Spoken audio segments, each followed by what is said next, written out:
parole est à Monsieur Philippe Vigier pour le groupe MoDem. Merci, Monsieur le Président.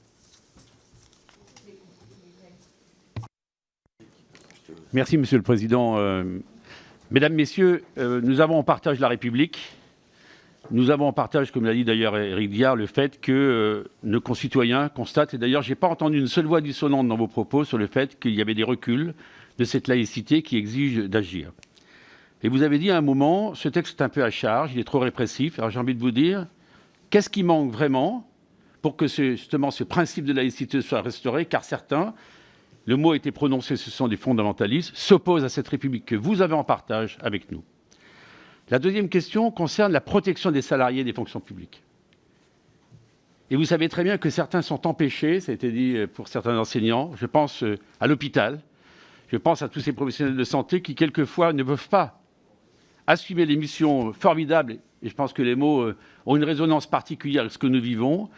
Et est-ce que vous trouvez que ce texte est une véritable avancée parce que certains n'osent pas porter plainte lorsqu'ils sont empêchés, pour différents motifs, et que là, eh bien, leurs chefs de service pourront le faire. Et pensez-vous qu'ils doivent le faire de façon obligatoire?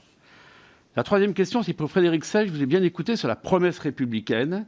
C'est un peu la deuxième jambe qui manque peut-être dans le texte ou qui est insuffisamment représentée. Derrière, vous avez dit que cette promesse républicaine doit être au cœur de l'action. Nous nous retrouvons parfaitement là-dessus. Et pour vous, cette promesse républicaine, comment vous l'incarnez? À qui vous la confiez? Est-ce qu'elle doit être dédiée à des collectivités territoriales?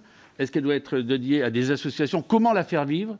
Sous quelles conditions et qu'est-ce qu'on met dedans? Je crois que c'est un sujet important.